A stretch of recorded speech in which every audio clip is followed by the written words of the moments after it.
راځو د نسبتي تابعګانو په ګرافولو کې یو دوه مثالونه نور کارو. دلته موږ سره تابع ته چې وای مساوي کېږي 2x پر x جمع یو. نو لومړی کار چې دلته موږ کوو دا ګورو چې آیا د دې تابع کوم افقي مجانبونه شته او که نشته. که وي نو هغه لاسته راوړو.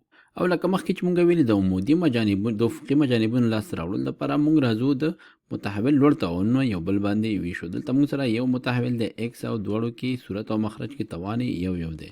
نو موږ وایو کله چې x نږدې کېږي بې نهایته، یعنې کله چې x لوی قیمتونه اخلي نو y به تقریبا مساوي کېږي له څه سره. دغه ثابت عددونه بیا پکې فرق نه کوي، یوازې د دې متحول لوړو توانونو څخه د تابع ګراف ټاکل کېږي یا د تابع سلوک ګراف سلوک معلومیږي. نو دا به شي 2x پر x سره، کوم چې مساوي دی له 2 سره.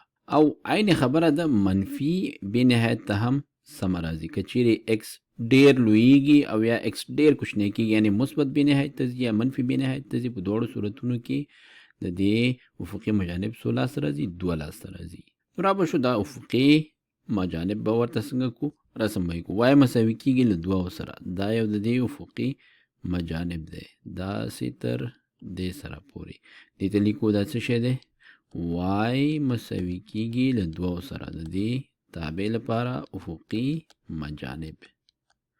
نو دا هغه خط دی چې تابع ګراف ورته نږدې کېږي. هر څومره چې د x قیمت غټېږي او غټېږي او غټېږي، تابع ګراف دې ته ور نږدې کېږي خو خپله دغه 2 قیمت نشي اخیستی، دې خواته هم او دې خواته هم. نو اوس راځو ګورو چې د دې عمودي مجانبونه شته او که نشته. که چیرې پام وکړو کله چې x مساوي منفي 1 شي، دغه مخرج ورسره صفر کېږي، نو دا ټوله تابع ورسره څنګه کېږي؟ تعریف کېږي نه.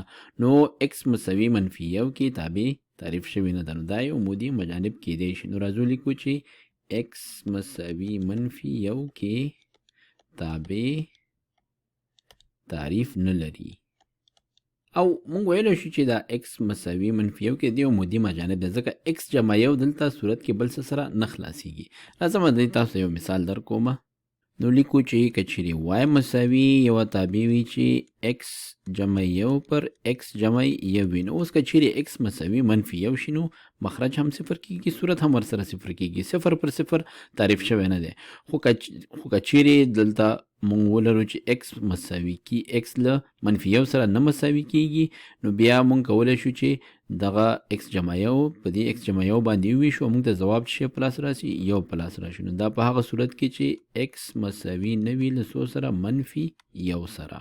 نو بیا په دغه صورت کې چې کله دا دواړه یو بل سره ختمیږي او ځواب 1 په لاس راځي دې شرط په شتون کې، نو بیا وایو چې په دغه صورت کې عمودي مجانب نه لري. دلته لیکو چې هیڅ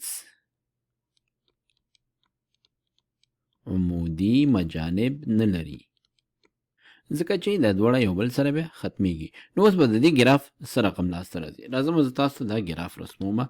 دلته به دا لږ پورته بوځو. نو د دې ګراف چې زه اوس رسمومه دا به مساوي کېږي له څه سره؟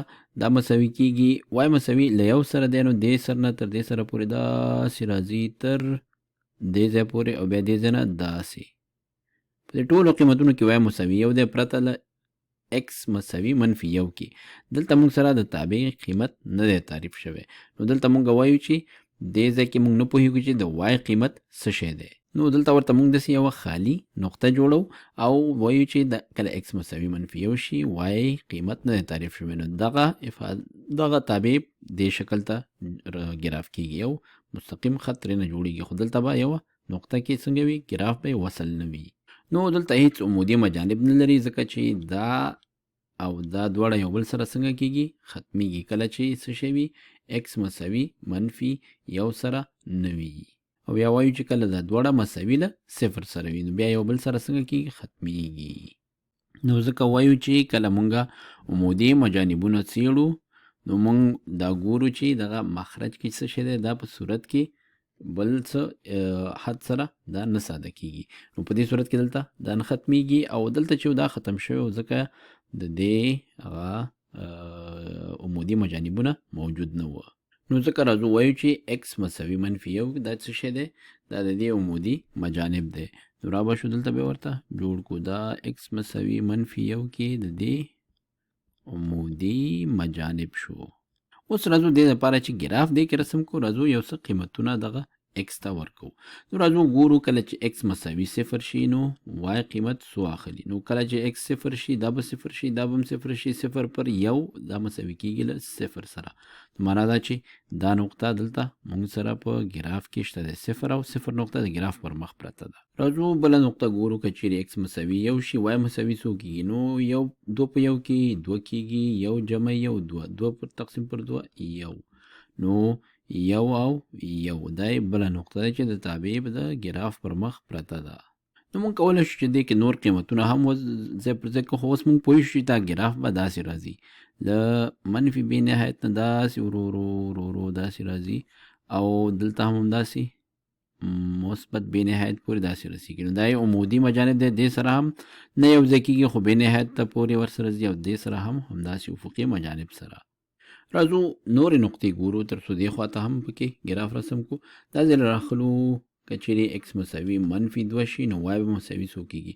نو منفي دوه ضربې دوه کېږي منفي څلور، منفي څلور دلته منفي دوه پکې ولیکو دا به شي منفي یو. نو منفي څلور پر منفي یو دې نه جوړېږي څو خپله څلور ترې جوړېږي. نو ایکس چې منفي دوه شي وای مساوي کېږي له څلورو سره. راځو منفي دوه او څلور دا نقطه راخلو، دا یوه شوه.